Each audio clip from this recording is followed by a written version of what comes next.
నిజామాబాద్ జిల్లా వర్ణి మండలంలోని సిద్ధాపూర్ గ్రామంలో శివ పంచాయత సహిత దుర్గాదేవి ఆలయ మొదటి వార్షికోత్సవం ఘనంగా నిర్వహించారు. కార్యక్రమానికి ముఖ్య అతిథిగా పిట్ల కృష్ణ మహారాజ్ స్వామీజీ హాజరై భక్తుల ఉద్దేశించి మాట్లాడారు.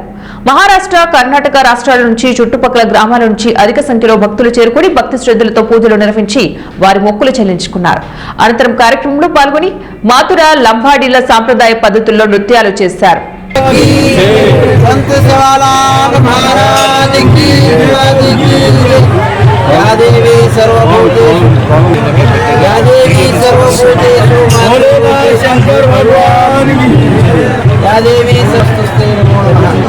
మరి ఈ సిద్ధాపూర్ తండా ఈ ప్రథమ వార్షికోత్సవ సందర్భంగా శివ పంచాయతీల సమేతంగా శంకర భగవాన్ భవానీ అవతార్ ఈ మందిరానికి 3 రోజుల నుంచి హాయిత చుండి హోమం జరుగుతుంది.